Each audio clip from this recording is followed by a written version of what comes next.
And now, I will hand you over for the ritual sledging. My best man, Mr. Carl Pearson.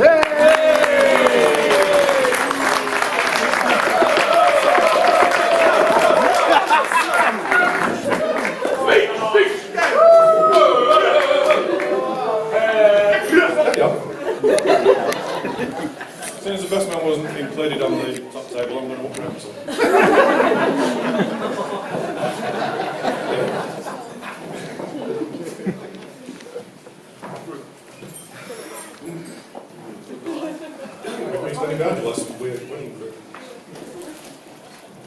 So, hello everyone. I've heard there's going to be a sweepstake on the length of the speech today, so you might as well get yourself comfortable. I'll go for an hour and 15 minutes.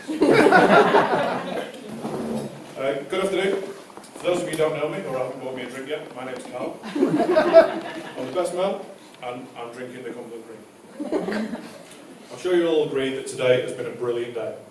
And we've still got Jay's dancing to look forward to later. You know, during the service today, as we stood there, I couldn't help thinking it was funny how history repeats itself. It was only 28 years ago that Hugh and Karen were sending their daughter Ruth to bed with a dummy.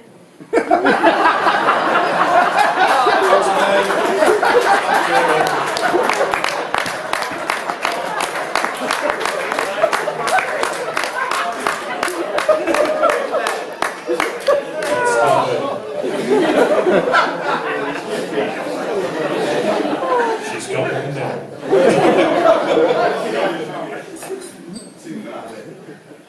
On behalf of the bridesmaids, I want to thank Jay for his lovely toast. And on a personal note, I'd like to say how fabulous they look. They've done a great job of supporting Ruth and getting her here today. Indeed, they're only outshone by Ruth herself, who looks absolutely amazing. And I lose money on and build a sweepstake because you've not turned up with wet hair in a ponytail. As for James, what can I say? You look adequate. I'd like to thank the ushers, especially for turning up so dumb. Nice of you to turn up so. He wasn't. James's brother is working on that. I think everyone can agree it's been a fabulous day so far, with more festivities to come. On behalf of everyone here, I would like to thank Ruth, James and their families for hosting such a brilliant day. And I hope it will service them with many happy memories in the future. Before I get to the main part of the speech, I just wanted to say that in all seriousness, there comes a time in everyone's life when they meet their one true love. They meet their soulmate, the person that's going to know and love them for the rest of their life. That moment came for James 29 years ago when he met me.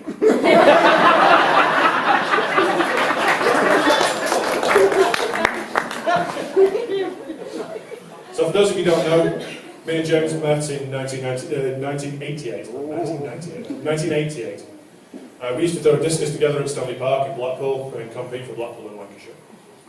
We struck up an instant friendship and have been the best of friends ever since.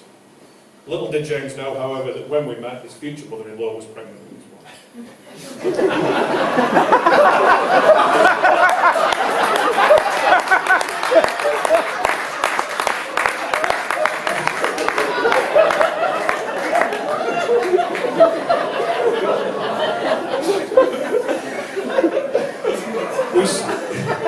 We stayed close as kids.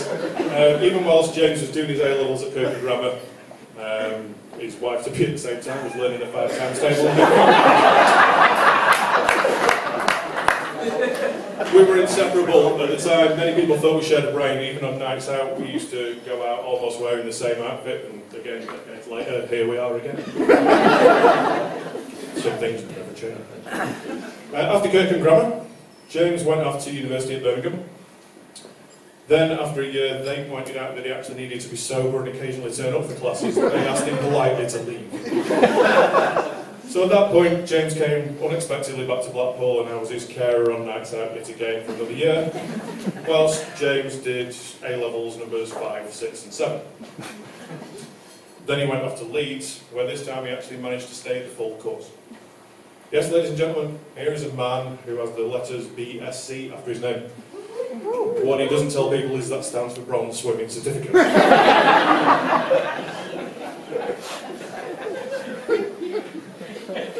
tried to link James's birthday to something major that happened in the world, but it seems nothing much happened on that day. Although the hospital staff still do refer to that day as Ugly Tuesday. In fact, James and Fiona Childs have shutters on his phone.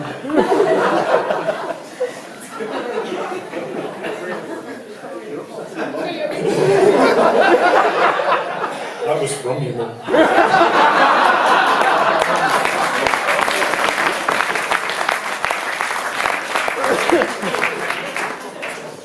I wanted truthful stories. At 6'4", Jay is not what you would generally refer to as a big lad. After speaking to Diane about this, it would appear this has always been the case. Apparently, when he was a toddler, people used to stop her in the street and ask why he wasn't in school. After another quick chat with his mum, it was revealed that when he was just 16, his auntie took him to Florida on holiday. The airline they travelled with had child price tickets up to and including age 16. So they bought one for James. He was by this time 6'4", had long hair tied back in a ponytail and bearded stubble. Certainly not childlike, and immigration in America definitely had reservations about letting him in.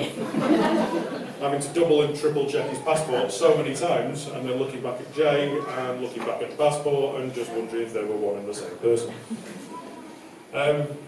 Apparently his auntie got very, very worried about this. When they did eventually let him through, they arrived at the apartment where they found there was only one bedroom and James had to spend the entire holiday sleeping on a sun lounger on the balcony.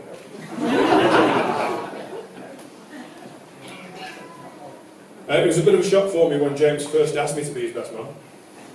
Actually, thinking about it, you never did. You announced it in front of everyone at your engagement party. And from that point onwards, there was no escape, and that's why you're all stuck with me now. I've never been a best man before, so I started where most people go when they're stumped. I went online, and for anyone that knows me, I live online.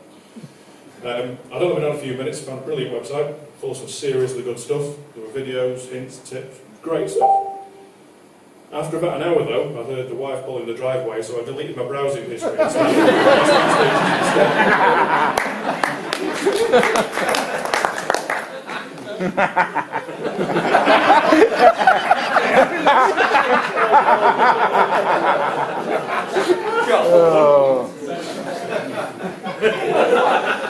Not the meme of. Apart from the speech, one of the main duties of the best man is to get the groom to the wedding on time and sober. And if you spent any time with Jay at all, you'll realise what task I had on my hands. He was once 7 weeks late for a night out. Just turned up at my house, fully expecting to go for a night out. It was like, no, that was like 7 weeks ago. And the night of my own wedding, where he was best man, he allowed me to sleep in a graveyard whilst he fell asleep in a bath.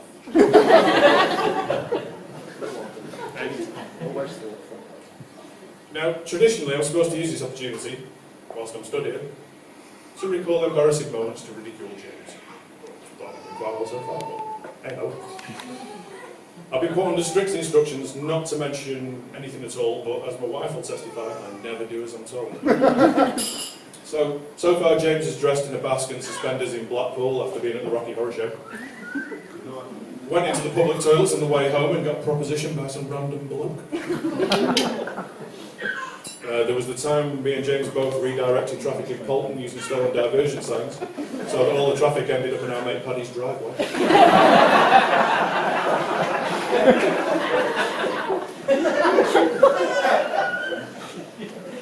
There was the time in Cardiff where we ended up going to the Rugby World Cup. James completely forgot our tickets by the time we got to Cardiff, so we had to send him back to the hotel on the train to get them. And then later that night, he was that drunk he almost ripped the taxi door off. And this is one of my particular favourites. Not going into any bottom row or anything.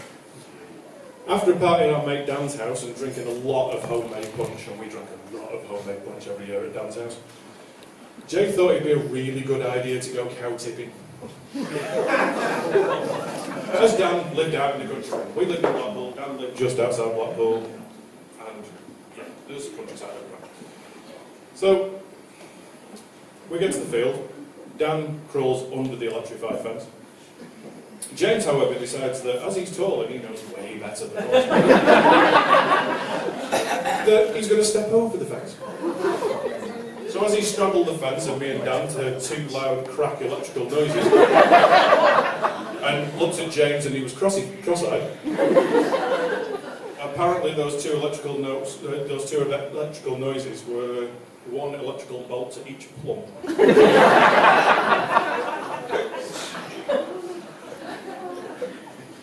One of the other duties for me as best man was to help organise a proper send-off for James.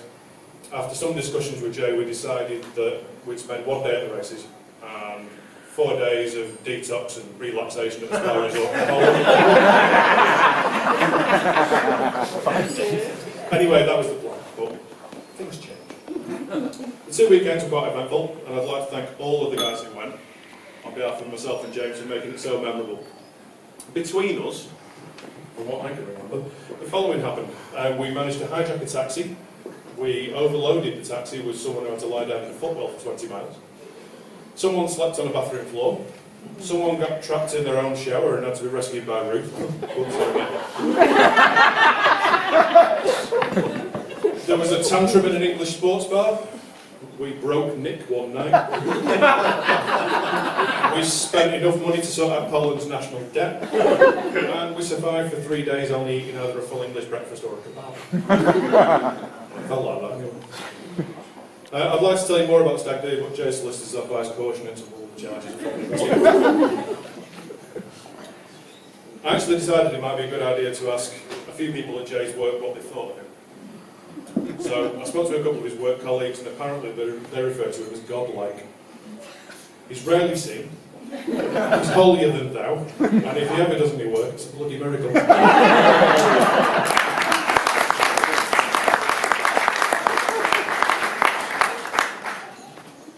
Speaking of James' work, I've been reliably informed by a doctor friend of ours that I should be surprised that James has actually settled on a single outfit for today's wedding, as the Heart team are well known for having a different style of all-in-one suit for every possible occasion. And whilst we're on the subject of dressing up, James does seem to love playing dress up. Maybe Denise should have actually locked her bedroom door more when she was younger, so he didn't actually get to her clothes. Jay has dressed up as Dorothy from The Wizard of Oz, Randy Savage, an Oompa Loompa, 70s porn star, gorilla, a penguin, a country gent, and I'm sure there's way more than that.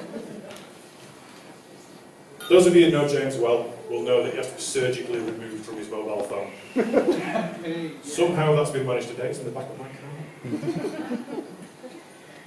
car. He also does have a habit of falling asleep whilst texting.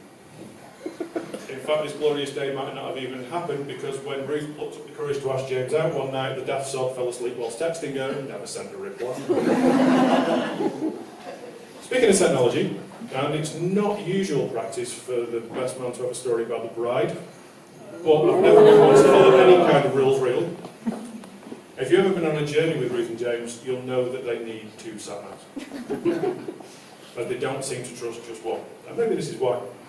So not long after passing her driving test, Ruth borrowed her dad's car to go visit some school friends in Quedgley, which from their house is about 2 junctions south on the M5 towards Bristol. When Ruth returned home, her mum asked her whether she'd had a good time. Ruth said she didn't have a lot of time with her friends as she got lost.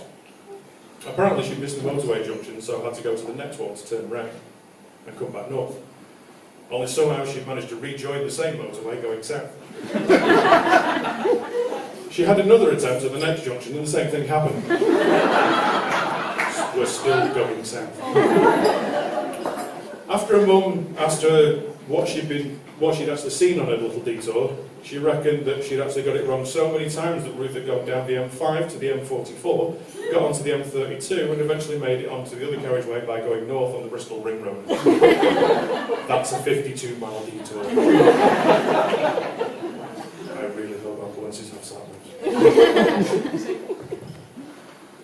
As many of you know, Jane and Ruth met through the ambulance service, and as it turns out, Ruth's extensive experience as a paramedic means she's used to dealing with dribbling drunks and the old and senile, both of which will hold her in good stead.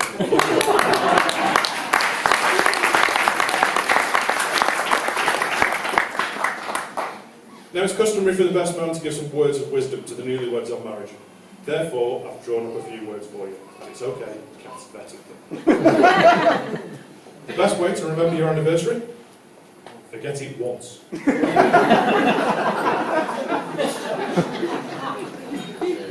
It's important to get on with your mother-in-law. I haven't spoken to mine for 2 years. It's not because I don't like her, it's because I don't like to interrupt. I'm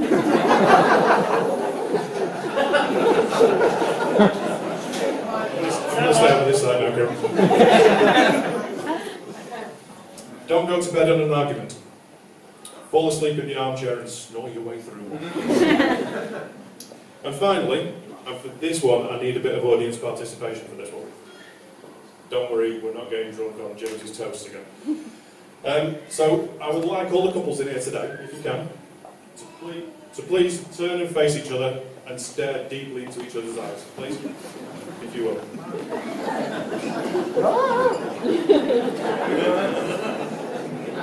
Now,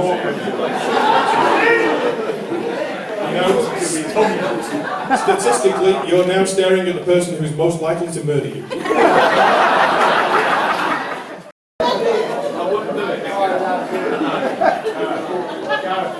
As you'd expect, I've spent the last few weeks worrying about this speech. But the whole point of it really only occurred to me recently, and that's that nobody could possibly stand here and feel more proud and honoured than me to represent James on this, the most important day of his life.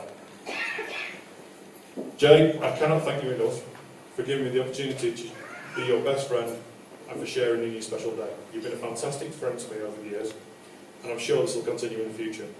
Anyone that's spent time with you and Ruth knows how great you are together, and I'd like to wish you both a lifetime of happiness. Ruth, take good care of James and make sure you lend him back to us every so often. Despite his faults, we do quite like having him around. Now, I do have some messages from people who couldn't attend but want to send their wishes. First one says, to James, we're sorry we couldn't make your special day. All the best on your wedding day. Don't be a stranger. And that's from all the girls at the Taboo Fantasy Lounge in Cracker.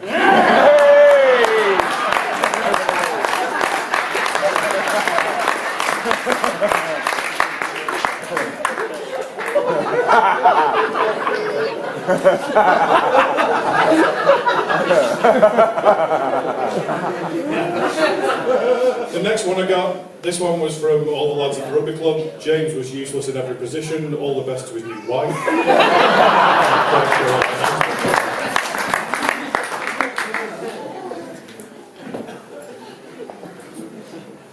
One here says, Dear James and Ruth, wishing you a lifetime of happiness with love in your life.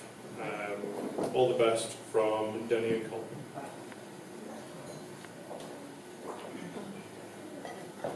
And one more I've got here, which is from Ruth's grandma. Sorry I can't make your party. I'm glad you went for a white Christmas cake this time. Love, Grandma.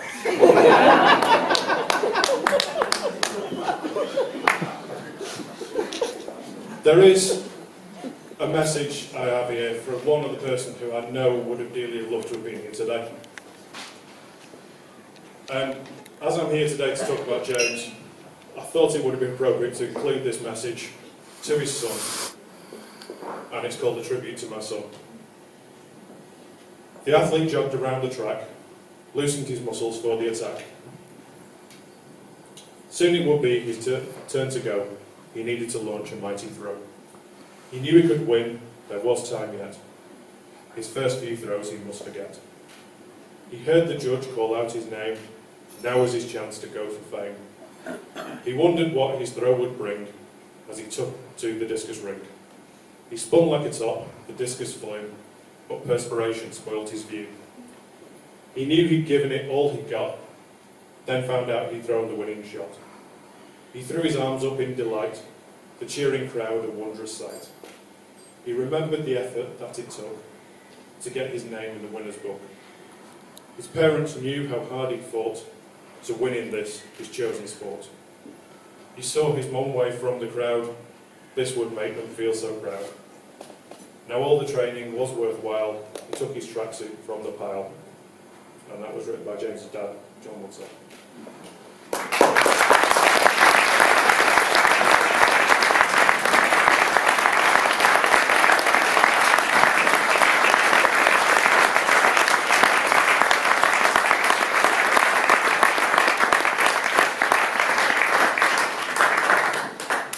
Now I'm sure after nearly 15 minutes of sitting there, you'll all be pleased to hear I'm almost done. All that remains for me to do is ask you to charge your glasses and stand and joining me in wishing Mr. and Mrs. Woodsell a good happy life together with an Irish toast that I've found. Here's to a happy life and a married one, a pretty girl and an honest one, a quick death and an easy one, and a cold pint and another one. Please raise your glasses and toast Jake, Ruth and James, the bride and groom. Thank you very much.